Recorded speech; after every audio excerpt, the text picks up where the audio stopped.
Always want to use black people in your press conferences, but don't do nothing for black people in Chicago. You already know why I'm here. Do not care about the black Chicago citizens. Okay, you're trying to push this socialist agenda in this capitalist society. You're pushing this agenda with the illegal immigrants because y'all done stole all their money because you thought that after that $51 million that the feds gave you back then, that Biden was going to keep sending out money.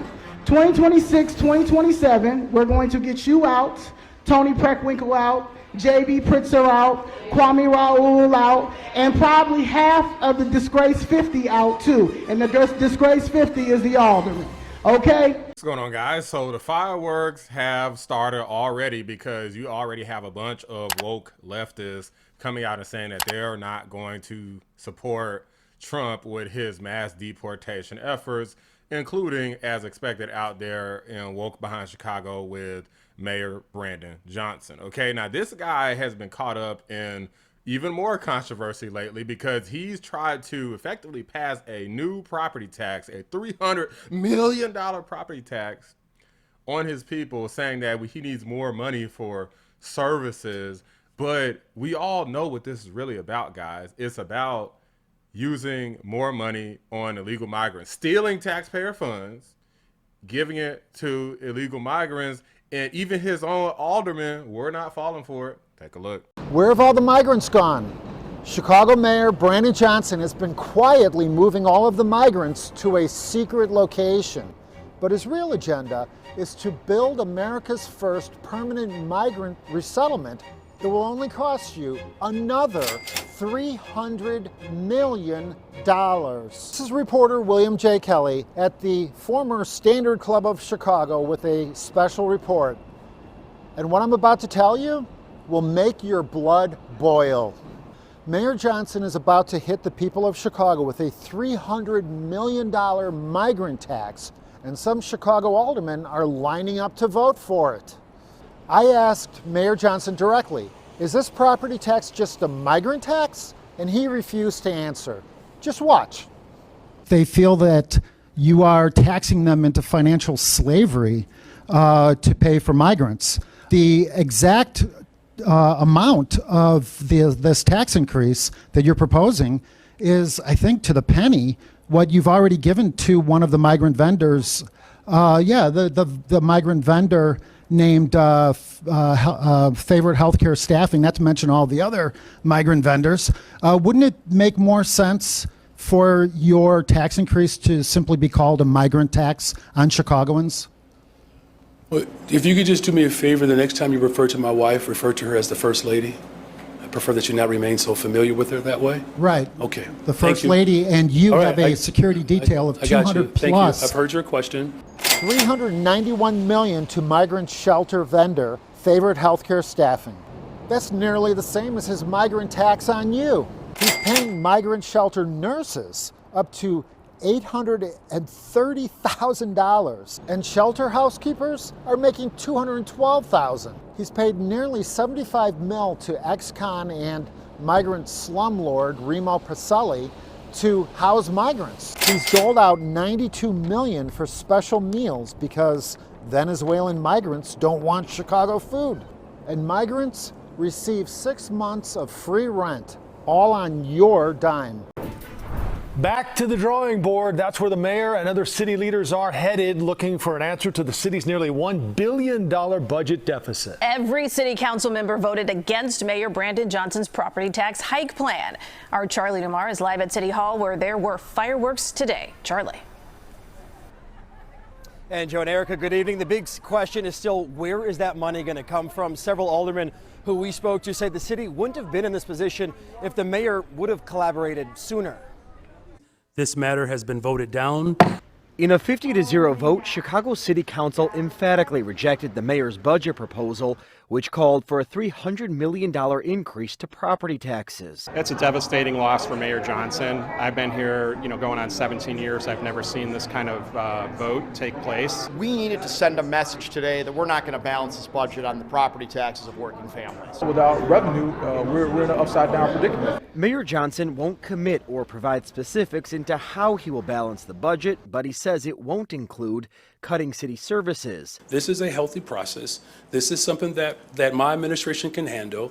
I'm not intimidated by voices from individuals. Liquor, garbage, amusement, and other city taxes could be increased. Whether it's a property tax or any other tax, people will be impacted. We're going to pass a balanced budget that doesn't cut services and invest in people. Several aldermen have been critical of what they call Mayor Johnson's failure to collaborate. This is the fourth mayor. This is the first time I've seen that lack of collaboration, and this is why you get a 50-0 vote. We, at this point, are now showing with a fully unified voice that the mayor's office needs to work with us to find an alternate way to balance this budget. I am and remain committed to being the collaborator in chief. And while we don't know what the mayor's new proposed budget will look like, we are told that that budget still may include a property tax hike. So even in the face of this rejection, he is saying that he's not going to work with Donald Trump. To ask our police departments, not just in Chicago and the state of Illinois, but across America, to do more and more. It's just not sustainable. Our police department will not dub as ICE agents. That's just, we're not going to do that. And it's a dangerous precedent where members of communities begin to feel unsafe with their local police department, right? We're already working to restore confidence and trust in our local police department. The last thing we need is members of community feel like they can experience a raid from a local police department on behalf of a tyrant. We are standing up for people. We're not threatening people. That is one of the most iniquitous forms of governance that I've ever seen, right? And particularly for these United States of America, where we have had to live through threats. Look, I'm a descendant of slaves. Living through threat is painful. It's why the migration to some extent took place. Where blacks from the South were threatened by political leaders in the South, threatening to hang people, threatening to lynch people. Those threats have real consequence. And my people know what that's like to experience those threats. Why would I want anybody else to experience that? And it's about to get ugly because as you saw in the intro to this video, residents went off. They're not having it. They're happy as hell that Trump got elected. Let's go ahead and react to what they had to say to the mayor's face. Good evening, everybody. Good afternoon. I want to know, how does it feel that Trump is in office right now? Yes, sir. You see Mayor Brandon Johnson? You underestimate us. You underestimate the black people, and you underestimate Chicago Red. We're the thorn in your side, and we're going to be the thorn on everybody else in this council member side too. If you don't stop what you're doing, we're going to take matters in our own hand, and we're going to stop it. You know that Trump had pulled 45% of the voter in the state of Illinois, 37 in the city of Chicago. That's the statistic. That means that Illinois is turning purple. We're going to turn red. Y'all can bird dog me all y'all want, but if it's relationship over duty, then y'all don't serve the blue. And you can smirk all you want. Mr. Sims, direct your attention towards me, please. You're a criminal. Why do I got to address you? The feds need to address you. DOJ need to address you, and hopefully Donald Trump will address you. Because you're going to protect the undocumented. Why you going to allow for the citizens in Chicago to suffer under your, 3%? See, Joe Lopez cooked that 3% up a long time ago. Y'all called it a circuit breaker. Y'all been talked about it. Remember, before you came in here and gave that jovial speech, you need to be inspected. You and that creep over there. Ooh, acting man. like, you just going to bully everybody. You got people, officers whose families don't even want you to come to the funeral. You just like a schoolyard bully. That at some point, and you might not know nothing about it because you grew up in Elgin, but those of us who grew up on the south side and west side of Chicago, we all know at some point that bully gets cornered in the alley and everybody come at him. And he ain't gonna have nobody to help him. That's you. That's you. Keep thinking you ain't gonna abide by what the President of the United States said. Everybody know better than that. I see you, Anna Valencia, in your red. You know what it is. This is the second time you showed up in City Council in red. You know what it is? Yeah. Yeah. Hey, yes, sir. So you and the rest of them that know what time it is, y'all come on. You leave that loser where he is. He's a loser. He's a loser. No, me and Zoe, we ain't doing nothing for nobody except for ourselves. We got you, loser. 14% rating is what you appear to have, Brandon Johnson, across the United States, or how they see you.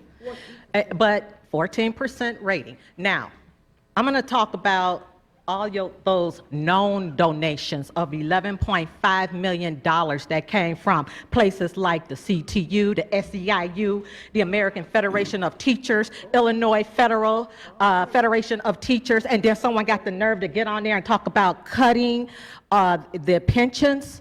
What about our real estate? Because, see, we paid for these properties for a purpose and not for you to go touching it with $300 million that you want to siphon out of the citizens' pockets. Facts. Get rid of the illegals, and that'll take your money right back. Start it off with that. An ordinance authorizing the fiscal year 2025 property tax levy. There are 0 nays, 50 nays. This matter has been voted down. Alderman Mitchell. This fool couldn't even say it properly. Is 0 yays, 50 nays. Nobody supports this nonsense. You're alone. The voters don't support it. The aldermen and women don't support it. And they're turning Chicago purple. It's crazy. It's the MAGA effect. You got your ass MAGA. And it's only going to get worse for you, Brandon. Okay, like all of this identity politics stuff, it may have got you in this position.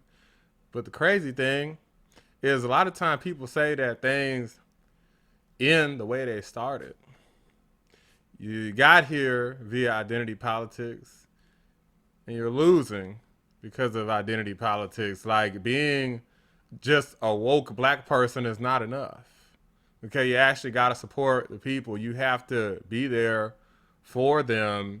And when they tell you that they have an issue, you don't ignore them and support people that are not even U.S. citizens, have no voting power, have so much of a bleeding heart that you're not willing to just give up all your own money in everything that you've worked hard for your entire life, but you're willing to give up everybody else's property and property tax the hell out of them to support things that you support. Isn't it always the way? Nobody ever wants to give up what they have, but they want to give up everything that everybody else has. You should do this. It's the right thing to do. Well, okay, why don't you do it? Whoa. Well, you have more money than me, so why don't you? No. You lead by example. Take some illegal immigrants into your house, into your family. Do that. Don't be asking everybody else like this fool thought he could pull one over on the residents. Right after Trump won the election, you really thought that people was going to go for this? Foolish. And I hope that Trump comes after you. Okay, you better do what the law says, because once them freaking subpoenas start coming, once them indictments start coming, oh, no. Here on the Black Anomaly Rising channel, we're not going to feel sorry for you. We're not going to say it's wrong. We're going to say the same thing y'all said, is that nobody's above the law. And if you break the law, then you're going to be punished. Those are just my thoughts. Let me know what you guys think. Drop a like on the video. Subscribe to the channel if you're new. I appreciate you watching the Black Anomaly Rising channel. I'm out. And that's when President Trump gets back in office. He's going to designate you a terrorist organization, and he's going to wipe you off the face of the earth. You're done. You're done.